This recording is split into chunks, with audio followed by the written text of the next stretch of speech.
Obviously people know me from Made in Chelsea. They describe it as a constructed reality. So we're not actors, we're real people and we're going about our everyday life. So everything that you see, all the scenes that you see are real.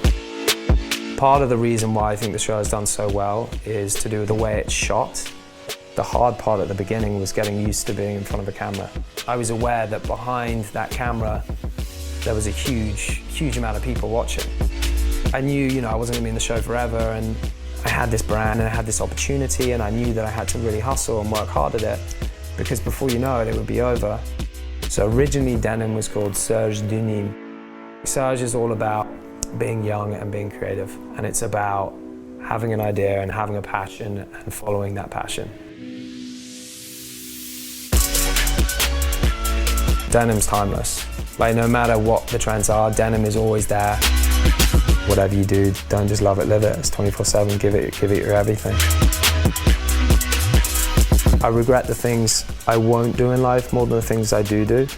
And I guess I was thinking to myself, look, if I do this and it doesn't work out, at least I can say I tried it.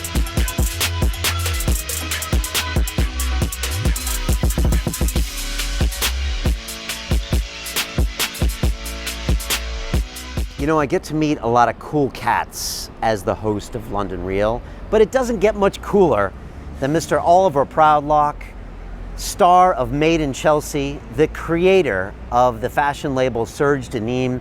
And Oliver has a fascinating history, and one that on the surface doesn't look like a London Real story, but actually it is, because while Oliver did go to Eton as a young man, which is one of the most privileged private schools here in England, he also had a lot of struggle. He went to art school in Newcastle, and then he had to really figure out what he wanted to do with his life, and he really jumped into fashion and started a fashion label, which is one of the hardest businesses an entrepreneur can really get into. And I know because I look at businesses all the time in our accelerator program. But then he got his break, and that was whether to go on Made in Chelsea, which is the reality television show that's watched all around the world. And it's this kind of heightened reality of this group of London socialites in Chelsea, and they're out in the world drinking champagne, dating each other, and really getting up to all sorts of drama in the background. And it's actually quite beautifully shot, and it's amazing that it's actually pulled off because these are real people. And Oliver actually hesitated going on the show for the longest time. He didn't show up to his first casting because he didn't know if he'd really want to be in the public eye like that. But he made it happen, and he made the decision because it was going to help him build his business. And now he's moved away from the show, and his full-time effort is Serge Denimes, an amazing label that really channels all sorts of things about street culture, graffiti, art, and music. And I really think he's going to make a success of it. He's actually introducing denim for the first time this year, which is part of the Denimes in Serge Denimes. And I really enjoyed speaking with Oliver. He's a guy that knows how to struggle. He knows how to hustle. And that kid from Eton was selling Christmas trees out of the back seat of his mom's Jeep when he was a kid. And so there's a lot more underneath the surface, which is really what I think London Real is all about. We try to tell the story that you don't know is there, because most successful people have done the work to get there. And you're going to see that with this episode with Oliver. So sit back and enjoy that very much. When I'm walking through the streets of Shoreditch, I always get asked, Brian, tell me more about London Real and what is the Academy? Well, the Academy is really the essence of why I do what I do and why the team at London Real does what we do, because we're looking for the best. We're looking to push ourselves to be the best. And I think we have such precious little time here on earth that we need to really go out of our way and find out what we're not doing, how we can take more risk, how we can be accountable, and just be great. And that's what the Academy is all about. It's 1,000 people, a very exclusive group all around the world, and we get together on social media. We meet up in person. We share premium content. I do monthly Zoom calls to make sure that everyone connects and really builds the best version of themselves. And if you want to know a bit more about it, I put together a quick video that tells you more.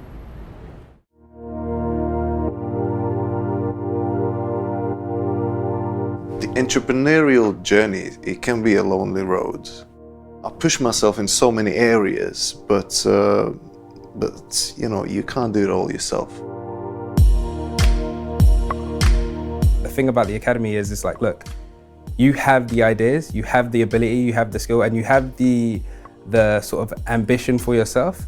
But when you have a group of people pulling you forward, it's so important. Accountability is what's missing from most of the programs or any gurus or any internet mentor that I had before. I wanted to get some accountability. I wanted to make myself accountable to a group, to you. The reason we started the Academy is because I felt like we were doing these amazing talks, like we'd have a Peter Sage episode or a Dan Pena episode or a Kala or someone, and you get super inspired, and then YouTube stops, and then you go back to your life and you don't make any changes. And it was just like, it felt like, what are we doing? If you're designing your life right, the good times are now. And in a few years, you'll look back and say, wow, that was amazing. The thing about the Academy is it has so many different sort of layers to it. I think your web seminars are awesome. The way you broke it down and the style of your teaching is pretty awesome. I like the feed. When I have to motivate myself, I kind of look at others struggling and getting over those struggles. So I actually follow daily the feed. Best feature would be the sort of Facebook aspect of it, the social media aspect of it, as in creating a profile with your goals, your dreams.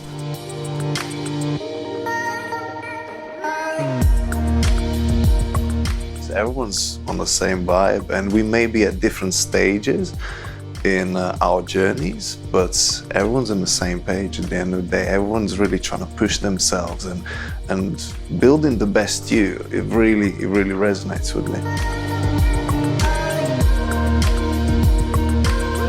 And the fact that I'm committing a small amount of money and the fact that I'm actually trying to interact with those people means that I'm invested and means that I will keep it for the long run.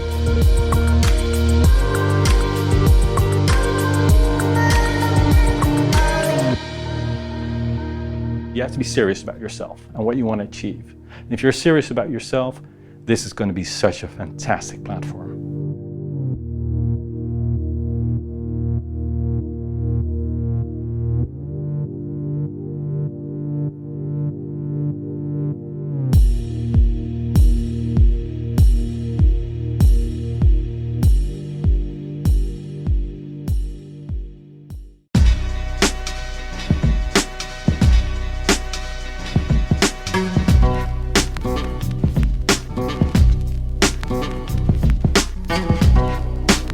London Real, sponsored by Bulletproof.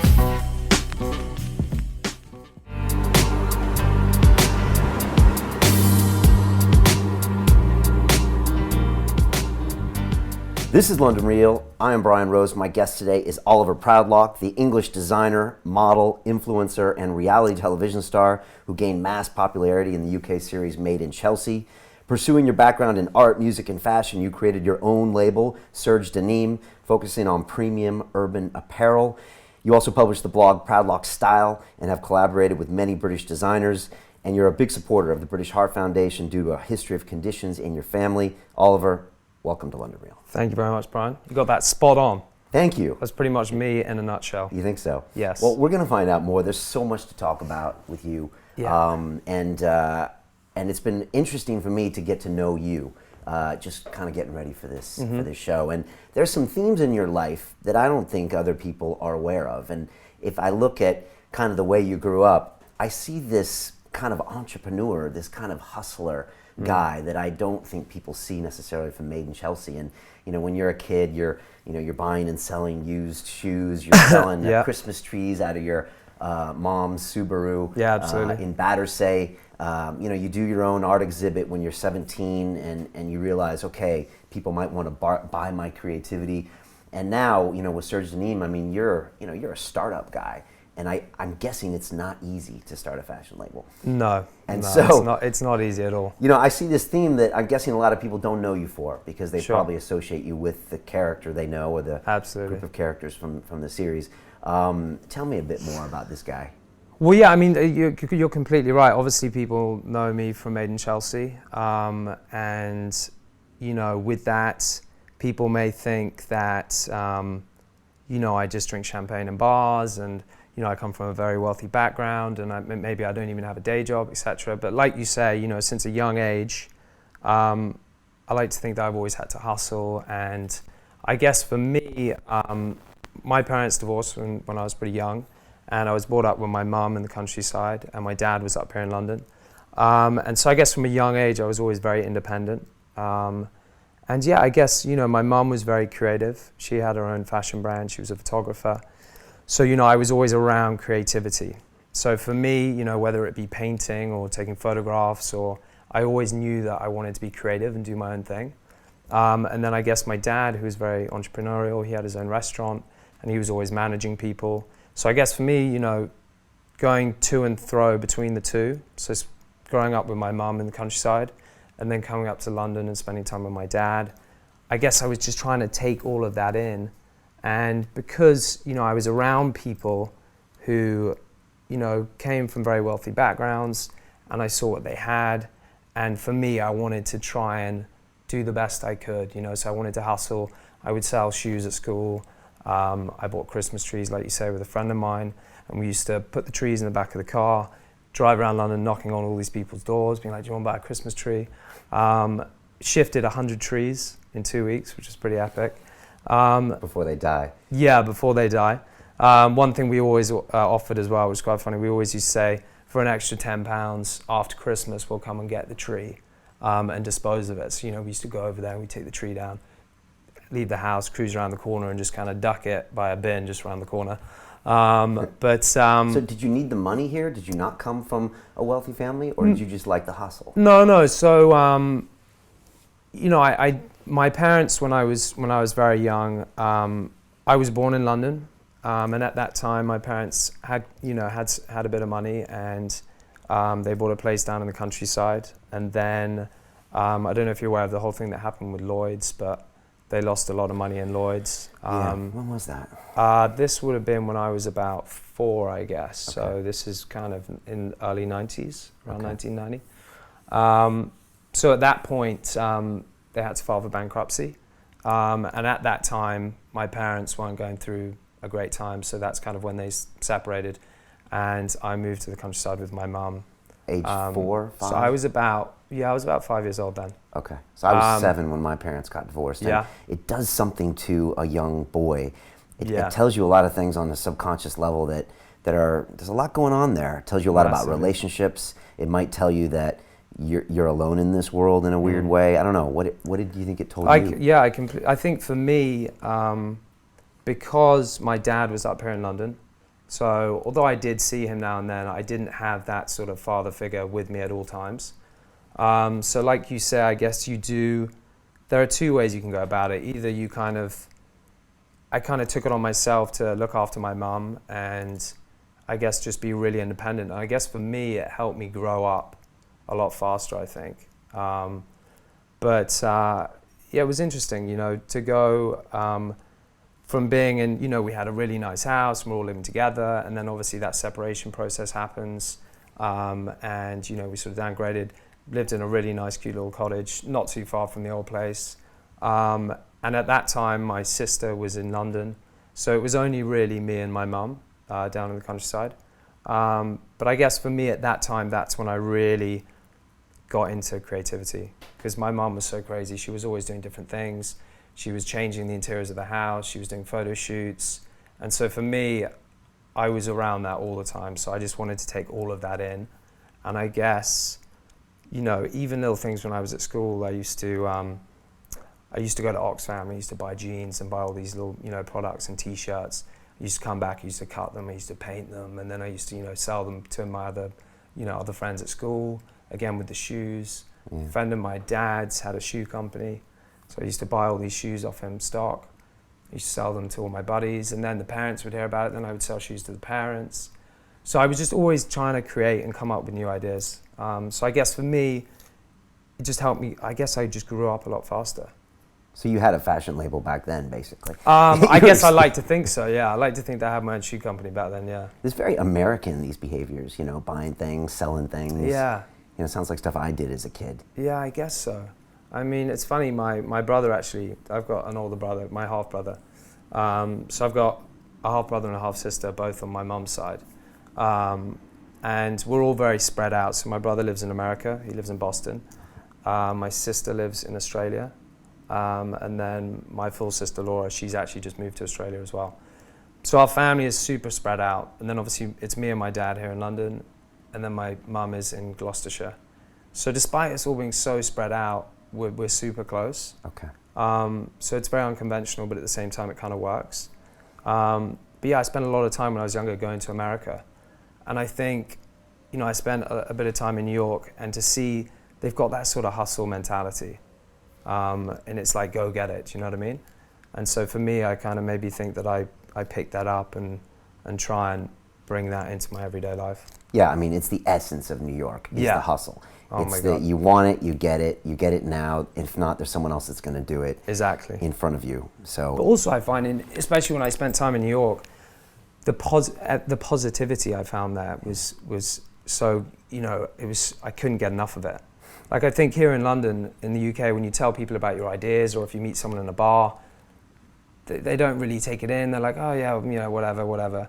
In New York, you tell someone, they're like so into it, and they're like, yeah, you go do it. And then if you meet someone, they're like, why don't we meet up tomorrow? I want to help you with this. They actually mean it. right. And the next day, you'll be calling them and you'll meet up with them. So I guess, I don't know what it is, but yeah, it's that. Well, all the great hustlers go to New York City, and things actually happen there. Yeah. And I think America always has this: if you put the work in, then you get the results. And no one cares about your accent, where you're from, who your family name is. It's all about performance, really. So, but that's an interesting observation. So you grew up, you went back, financial situation dropped, but you still went to Eton, which is fascinating. Yeah. What was that like going to Eton? Did you always want to go there? And then for the people like the Yanks that are watching us, what is Eton? So it's funny, I didn't actually really have any decision in what school I went to. So my dad went to Eton, and my dad's dad, so it's been in my family for many years. Okay. So as soon as I was born, and my dad realized I was a guy, he was straight on the phone, apparently in the hospital, calling up to get me on the waiting list, because Eton at that time, it's quite hard to get into, and so you've got to be put down on a waiting list. It's been around for so many years, Eton. A lot of people know it for what we used to wear, the sort of the tailcoats, and obviously Prince William and Harry, and they went there. All the politicians. All the politicians, the Tory party. And as a young boy, you wear like a full tails. A full sort of penguin outfit. Penguin outfit, right? To Absolutely. School every day. To school every day, yeah. But for me, it was that was the time when I moved from Gloucestershire to London, theoretically, because I started making more and more friends who were living here in London. Because prior to going to Eton, all my friends lived in the countryside. So when I used to go up and see my dad, I didn't really know any other kids there in London. So for me, that's when I started meeting people from London, started coming to London more often, and that's when I really fell in love with the city. Because despite growing up in the countryside, deep down I'm all about the city. If you're in fashion and in art, do you need to be around a high concentration of people ultimately? My mum, it's funny, she keeps because my mum is super creative, and she obviously lives in the countryside, and she keeps saying to me, why don't you come and get a place down here in the countryside? We can have your studio here, we can have all your clothes, we can do it together.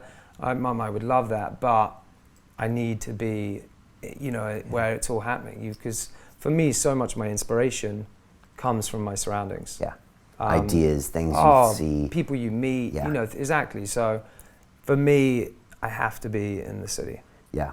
I think that's where all great companies come from, and great art and everything, because it's like a concentration of people physically in one space. Exactly. I love the internet, but you can't really get the ideas you get when you get people in the same space, right? Exactly. Putting 100%. heads together. So you get to London, you go to Eton. Yeah, go to Eton. So Eton was really where I grew up. Obviously, I went there when I was 13. Is that when everyone starts at Eton? Yeah, so you start at 13. And prior to that, I went to a school in the countryside, which wasn't very big. And suddenly I'm going to Eton, where there's, it's 1,300 students, I think. So, my school prior was maybe 200 people in the whole school. Okay. So suddenly we've got 250 people in your year. So I guess when I went, it was all quite overwhelming. It was the first time I boarded. So kind of being away from home full time.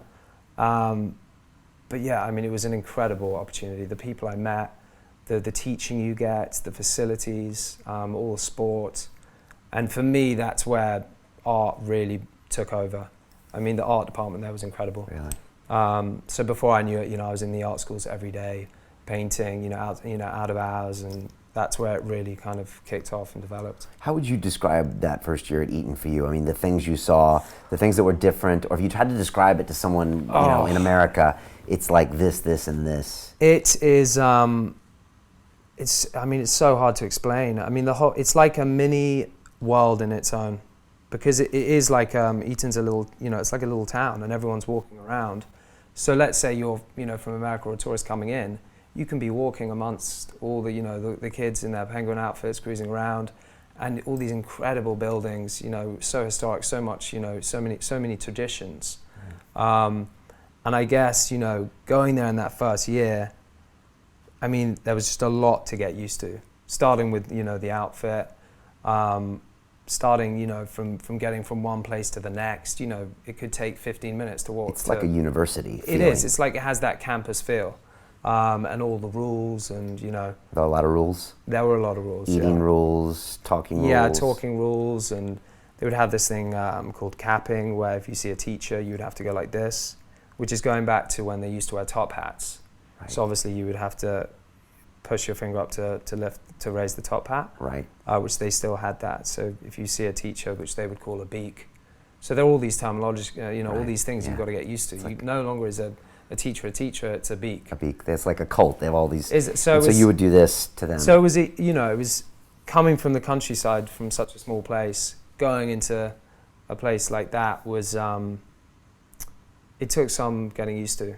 How did you fit in? I mean, I'm guessing you'll probably get hazed a little bit, Yeah, it was funny, I guess, because at the beginning, looking back on it, I remember now it was quite overwhelming.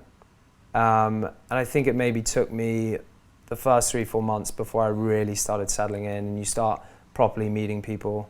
Because at the beginning, you all live in houses. So, you only at the beginning really get to know the people in your house. And it takes a while before you start meeting other people outside of the house and meeting more people in your year. And obviously a lot of it comes from sport. So, once I started getting into, good teams and meeting people through that way. But yeah, like I say, it was an unbelievable experience. Okay. Will you send your son to Eton? It's funny, I was talking to my girlfriend about that. If I could afford it, I would love to. I mean, it's not, but they're very good. Like, for instance, when I went there, because my dad and my dad's dad, they're good at sort of giving bursaries and things like that. So, I mean, for me, I think I would. Okay.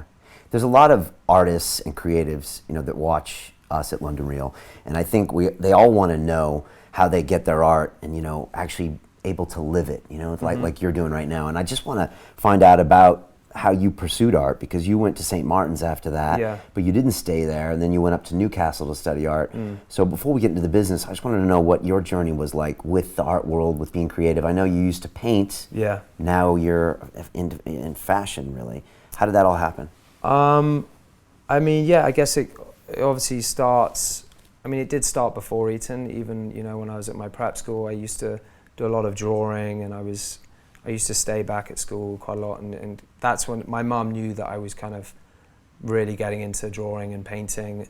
And all my other peers when I was at school, and their parents, they were pushing them to do maths or do science or whatever it was. And I remember when I realized, I'm trying to think when I realized, maybe it was when I was about 16, that I really wanted to pursue painting, and give it a shot. And after Eton, not go and specialize, go to, a lot of my friends were going to Oxford or Cambridge and doing these various things. And I always remember my parents were super supportive, right. Because it was kind of unusual to go from where I was in my, amongst my other peers at Eton, to go to specialize art.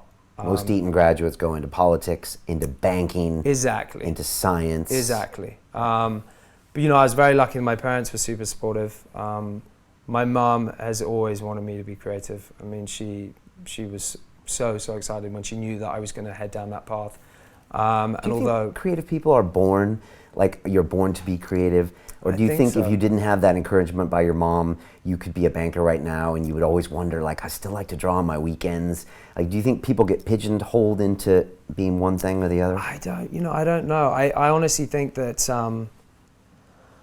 I think it's a combination of a few things. I think it's definitely in my blood. My mom is creative. My mom's mom, she was a painter. And then, I think over time it's just been nurtured, and just being around that environment has just like made me want to just really go for it. And the people I've been around, when I went to Eton, my art teacher there was a massive inspiration for me. And he was part of the reason why I went on to Newcastle. Newcastle, right. So take me through St. Martin's. Yeah. You started there in art, pure art. Yeah, so no, because coming to the end of Eton, although I knew I wanted to be creative, I wasn't entirely sure what I wanted to do. And I am pretty indecisive, so I was constantly toing and froing, going from one to the next, thinking, do I want to go to university? At the time, I was almost thinking, maybe I won't do any education and I'll just try and be an artist. And then I decided, no, why don't I do a foundation and really work out where I want to specialize, what path. So I went to St. Martin's to do the foundation, which is, you do little pockets. So the whole year is made up of, you do a little bit of fashion, you do printing, you do painting, and then at the end of the year, you decide which sector you want to specialize in. So for me, although I loved painting, I didn't want to just jump straight into it without trying some of these other paths. But then I guess I wasn't even halfway through, it was about 3 months in, it just didn't feel right. And I think I'd gone through my whole education looking forward to having a bit of a break, and a lot of people here in the UK take a year out. Yeah. And you never did. Well, I mean, all my friends were doing it at the time, and while I was there in St. Martin's, and I just wasn't clicking in, and I had it just in the back of my mind, I knew it wasn't right. And then, knowing that all my friends were traveling and going around to these places, I decided after 3 months to quit. And at that point, I decided I needed a little bit of a break, so I saved up some money from all the art exhibitions I'd done in the last couple of years. And you actually sold art. I did, that. yeah. That's impressive. Well, at that 17. was the kind of stage, I guess, when I thought to myself, maybe I could actually pursue this as a career. Because before then, it was just a bit more of a dream, do you know what I mean? Yeah, you can paint nice. Yeah, and I'm thinking, but then it was I remember, so that process of putting together an exhibition, curating everything, having, your close ones and everyone coming down, and for people to reflect on your work and to actually invest in some of your work was like, oh man, it was the best feeling I'd ever had. Yeah. Because it's so personal to you, isn't it? It's something you're creating. And then to see other people enjoying that, and to actually, let's say if they were to buy something or whatever and hang that up in their home, for me that was like just... It's intoxicating. Oh, right? I mean, it was incredible. So you knew you had something. You're like, I'm going to go ahead and pursue this. But St. Martin's wasn't the place. No. So you took a break. So I took a break. But you hate quitting things. I do hate quitting, yeah. I hate quitting. But you let yourself quit this thing. Yeah, it was because I like to think when I commit to something, if I say I'm going to do something, I'll do it, and I'll do it to the best of my ability. And I guess in that instance, because my parents, they really supported me, and despite maybe they didn't think that was going to be the path I was going to take, they still had my back, and they trusted me. And I guess I kind of let them down in that sense that I did quit. But I guess I just knew it wasn't right, and I guess in the back of my mind I didn't want to waste even more time, and so I decided obviously to have a bit of a break. I went traveling around South America for a few months, and then just to clear my mind and have a bit more of a thought process of where I wanted to go. And then when I came back, that's when I thought about Newcastle. Right, and I have friends from Newcastle, but I don't think about it as a metropolis of fine art. So tell me, why Newcastle? What did you learn there, and what don't I know about that city? I mean, it goes back to that my art teacher at school who's from Newcastle, and he studied fine art in Newcastle, and he'd always told me what a great course it was, and there were quite a few artists who'd come out of there, and it had a really good reputation. Because there were two options. There was either I would just study art in London, where obviously there are some very kind of well-known and well-established art schools, or look elsewhere outside of London. And I think for me, outside of London, having visited some of these places and done interviews and met people who'd been there previously, Newcastle came up on top. And not just because it had a great course, but also I think there's something about the city I just love. It's have you been there? Yeah, I've been there just briefly. It's actually architecturally very pretty and awesome to go into, but I just spent brief amounts of time there. Tell me about it. For me, it's incredible, and the people. Yeah, I'm big on people. So wherever I go, I like to be around like-minded people. And there's, I think I'd been in London for so many years then, and I thought this is a great opportunity for me to spend some time outside of London. And also get a bit more of like the campus sort of feel, because I guess going to college or going to somewhere in London, for me it was like just being at home, and I guess I wanted to be slightly out of my comfort zone. I thought I would meet more people, and just I guess just kind of get more involved in the course. I think being in London, there probably would have been too many distractions from my friends here, and maybe that would have held me back from really putting my everything into the course. Yeah, a campus is important, because a campus is something away from everything else. I mean, St. Martin's central London, right? You might as well be you're in Leicester Square, right? Exactly. So, okay, so that was a good decision.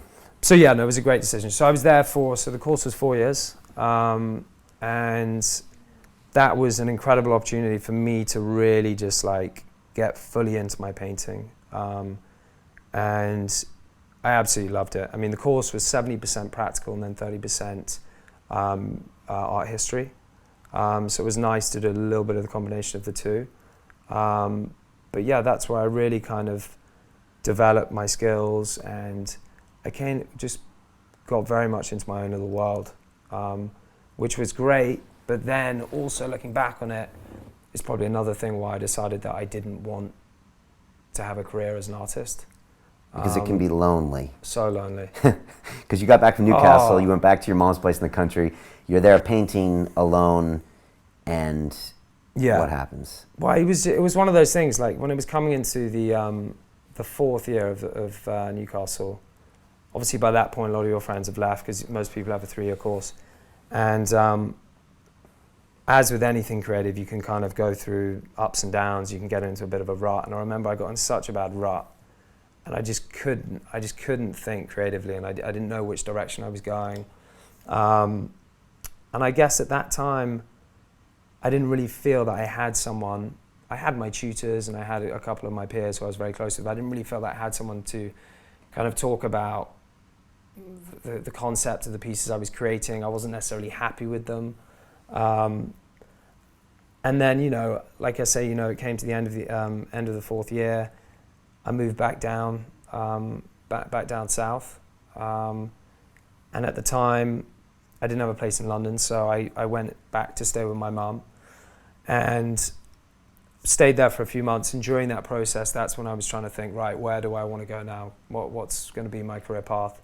I knew that I wanted to be creative. I knew I wanted to do my own thing, but I needed a break from painting, because it was, like you say, it was very lonely, and it was just getting a bit too much. So that's when I was thinking about, fashion, and during that whole process of my youth, I was always touching into fashion, whether it be, just touching in on jeans and cutting things and painting, or even at my exhibitions, I used to print some of my artworks on t-shirts. So I was always using that medium as well.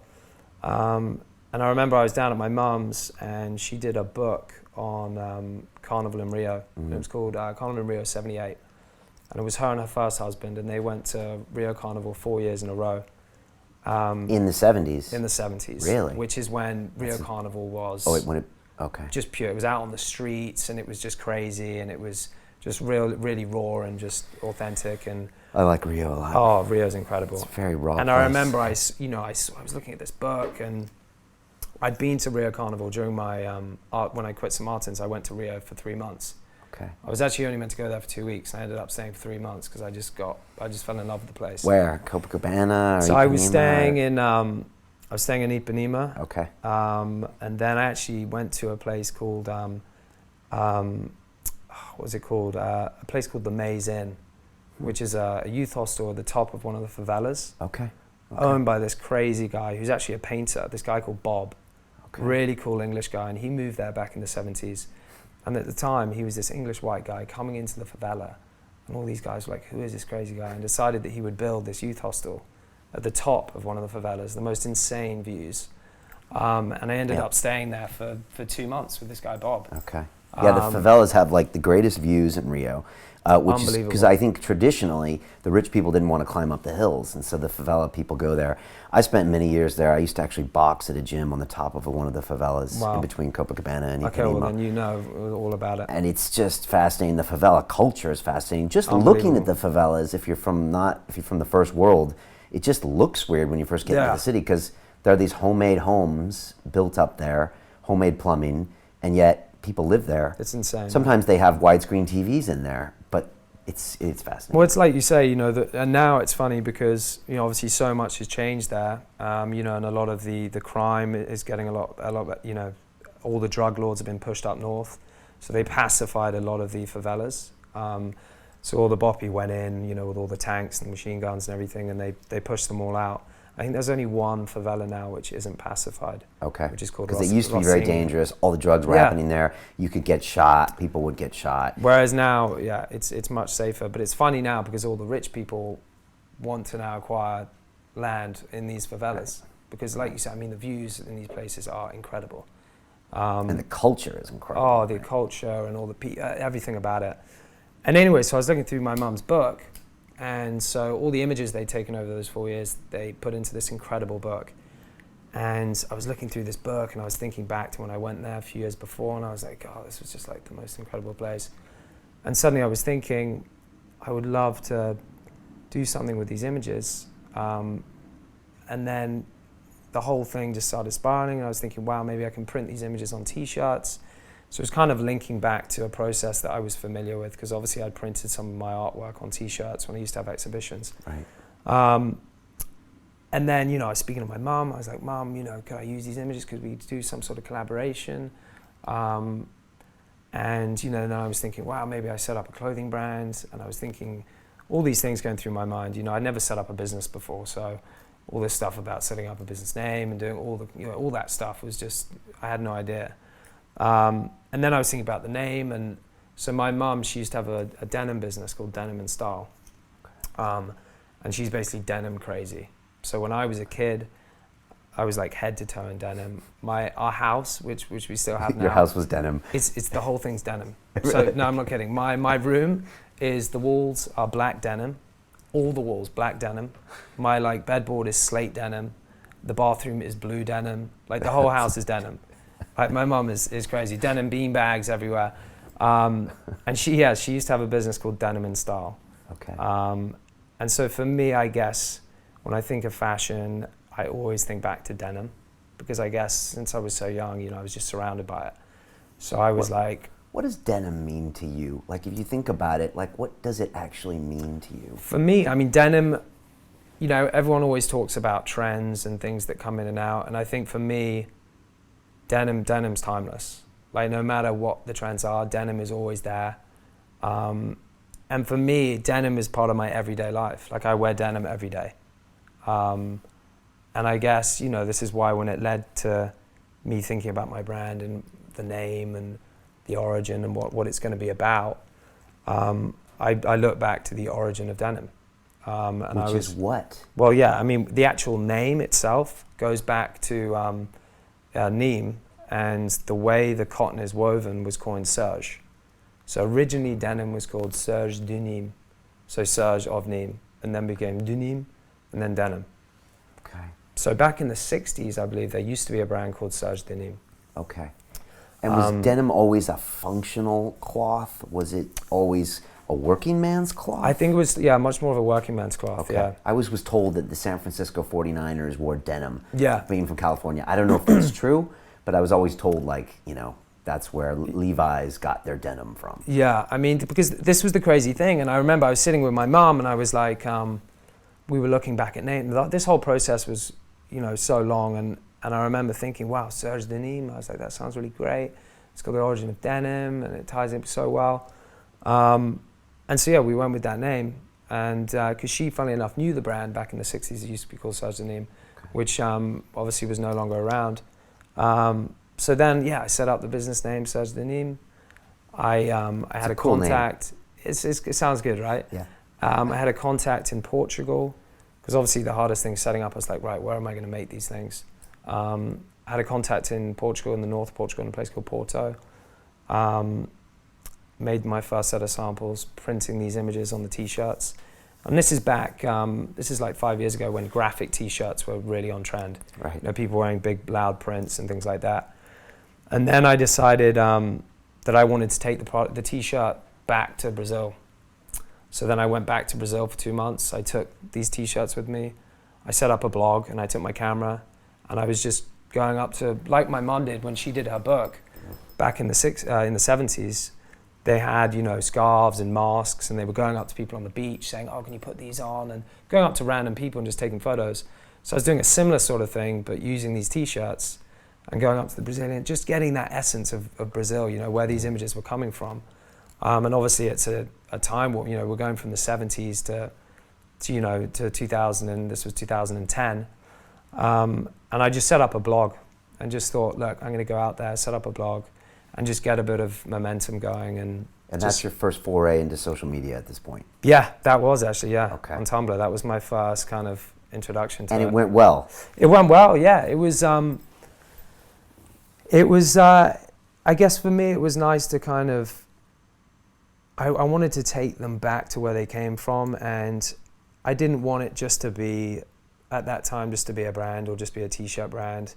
And, you know, part of my trip going back as well was to try and find a little charity that I could work with and donate some of the funds from the t-shirts back to them.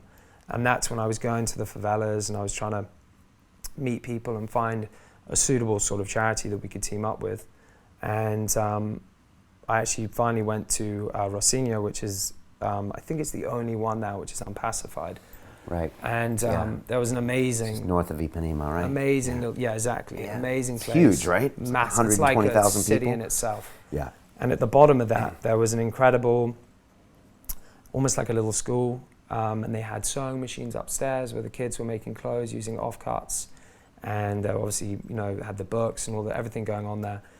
And it just seemed like the perfect fit. So we teamed up with them, and 10% of all the profits went towards them to help buy books and help sewing machines, all these little things. Okay. But again, for me, that was super important to have just a connection. Do you know what I mean? It wasn't just about creating a t-shirt and you buying a product. It was about you becoming a part of something. Right, which is now trendy, but 5 years ago was still kind of a new idea. And that's always been the essence for my brand. You know, I want it to be more than a brand. I want it to be a lifestyle. I want it to be something that you as the customer can become a part of it. Do you know what I mean? Let me ask you about that, and then we'll dive into Made in Chelsea. But I watched an interview with you, and someone asked you, what would you say in parting words? And you said, you can't just love it, you have to live it. Yeah. What do you mean by that? I think whatever you do in life, if you really want to succeed and do something to your full potential, there's only so far that loving it can take you. And I think if you really want to push it and go that extra mile, then you have to live it. To watch the rest of this fascinating interview, click on the link below and go to londonrealacademy.com. There you can sign in with your social media, log in and watch the rest of the episode for free, along with all of our episodes on London Real, my webinars, and all of our premium content, all located over at londonrealacademy.com. So click on the link below, you'll be directed there, and you can watch the rest of this fascinating interview, and I'll see you there. Put yourself in the middle of it. Exactly, that's exactly it. Okay. And again, denim, to